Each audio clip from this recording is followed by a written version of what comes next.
Hi everyone. I hope that you have come to some conjecture about what the special number x is that will maximize this function. And as a result, you have made a guess about why the number 3 was the one that we ended up using here when we were restricting ourselves to using integers, right? Here, of course, when we're doing calculus, x can be any real number at all, can be an irrational number. It doesn't have to be an integer. Well, here we go. We want to maximize this function. So we need to take its derivative. What technique do we need to do this? We've got the x in the base and the exponent at the same time, so this is where we use our logarithmic differentiation. Do you think the whole reason we learned logarithmic differentiation was just to do this problem? No, it wasn't. We wanted to learn it anyway. But a nice consequence is that we can do this problem. So logarithmic differentiation says we take the log of each side. And when we take the log of the right side, the nice thing that happens there is that the n over x comes out of the exponent, and we get n over x ln of x. And so we're no longer in the situation that we don't like, where we have x raised, where we have an x in the base and the exponent at the same time. So now we take the derivative of each side, just like we've done in any of these logarithmic differentiation problems. So ln of p of x becomes 1 over p of x, but the chain rule says we have to take the derivative of the inside, so we put a p prime of x there. Most of the problems that we've done before, it said ln of y. Here we wrote 1 over y dy dx. Doesn't make any difference what the function's name is. And as in all these other problems, we're going to use what rule here on the right side? We're going to use the product rule. So the product rule says I keep one piece the same and take the derivative of the other. So let's leave the n over x alone, and then take the derivative of ln of x, which is 1 over x. And then let's take the derivative of the n over x and multiply that by the ln of x. So then the derivative of n over x, that's nx to the negative 1. So the negative 1 comes down. We get negative nx to the negative 2, which is the same as saying plus, or let's just write the minus here, n over x squared, and then we leave the ln of x alone. But then to solve for p prime of x, we multiply this p of x over to the other side. So p prime of x, and let's clean this up a little bit. This is just n over x squared. And this is n over x squared ln of x. And times p of x, and we actually know the formula for p of x. Remember, it's x to the n over x. And we should check to see if this is ever undefined, right? And it's certainly undefined when x is 0. All sorts of bad things happen when x is 0. But remember, what is x? X is the size of the pieces we're using. And we can make those pieces really, really small, but we can't make them 0, right? If we make all the pieces of size 0, we'll never be able to add up to 8 or 60 or whatever the number n is that we're supposed to have them all add up to. So there's no problem there. So all that we have to do is set this equal to 0. As usual, we try to factor out as much as we can here. So we can factor out an n over x squared from both of these pieces in here.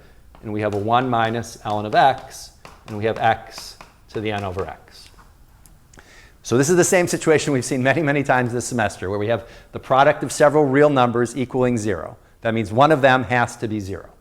So let's see. Can n over x squared be 0? Well, we know fractions are 0 when the top of the fraction is 0.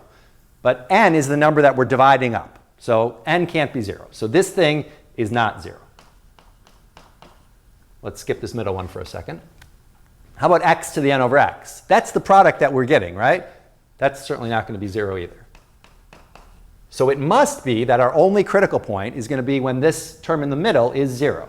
So we must have 1 minus ln of x equaling 0, which is the same as saying ln of x equals 1. Are you getting excited here? What's the x that will make that happen? We want to exponentiate, like we did back in week 2. E to the ln of x is e to the 1.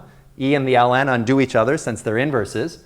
Remember how we said inverses are going to keep coming in handy? Even today, at the very end, they're coming in handy. So what is the x here? X is e. That is why we ended up using so many 3's.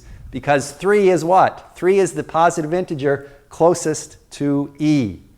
That was why 3. So the answer to this question back here of why 3 is e. So I hope that when you use the applet, you discovered that the maximum, no matter what value of n you chose, was always around 2.71. And of course, that is e. Now, just to be on the safe side, we're supposed to check to make sure this is really the max, right? But of course it is. If we do p prime and p, we get a plus there and a minus there.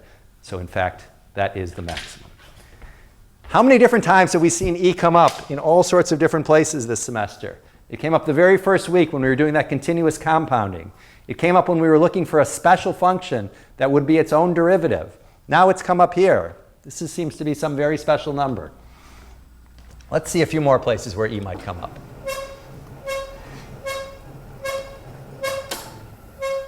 So there's a classic problem called the Hatcheck problem. Nowadays, people don't check their hats when they go to the theater too often, but you might check your coat or something. The idea is you arrive at some place, a theater or a restaurant, and you give your hat or your coat to a person behind the counter. In exchange, that person gives you a number, and at the end of the night, you're supposed to give the number back to that person, and then you get your correct hat or coat back. So this is what happens. At the theater, you go and you check your hat, and you get a claim number. But at the end of the night, the hat check man has been replaced by a monkey. And what does the monkey do? The monkey just gives back the hats at random. And the question is, what is the probability that nobody receives the correct hat? Make a guess. What do you think it is? 1/2? Depends on the number of people there are, of course. So we have an applet for you to play around with this, and we'll let you do that. You can pause right now and play around with it if you like. As the number of people involved increases, and this is what you'll see from the applet, the probability that nobody gets the correct hat back very quickly approaches a very particular approaches a value. So if you look at the applet, do you recognize what that value is? I'll give you the chance to pause the recording right now and play the applet. See if you can guess what the value is. And in fact, the value is 1/E. Not 1/2, not 1/3, 1/E. This number E coming up again in a completely surprising, unexpected way. Why would it approach 1/E? It does. Here's one more. You pour a full 12-ounce glass of orange juice into a full 12-ounce glass of cranberry juice. And it doesn't actually matter what the juices are. It works for other varieties. And you're constantly stirring the lower glass so that the mixture in the lower glass is evenly distributed top to bottom. Meanwhile, of course, since the lower glass was full at the start, stuff starts spilling out immediately onto the table or the floor or wherever. So at the very start, when the bottom glass is pretty much all cranberry juice, the overflow is also pretty much all cranberry juice. But as you go on, there becomes more and more orange juice in the lower glass, and therefore the overflow also tends to have a higher percentage of orange juice as well. The question is, at the very end, when you've poured all 12 ounces of the orange into the cranberry, and 12 ounces of stuff have spilled out, some of the stuff that's spilled out is orange, some that is spilled out is cranberry. What fraction of the original cranberry juice will remain in that glass at the bottom? What fraction has not spilled out? What do you think? 1/2? 1/3? I can see you saying not 1/2, not 1/3. It also is 1/E.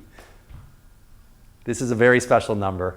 We could go on giving you more and more examples of this. There's an example about how you should hire somebody, how you choose what the right candidate to hire is, like how many people you interview before making a decision. That involves E. Some people extend this to marriage, like how many people you should date before you decide what is the right person to marry. That also involves the number E.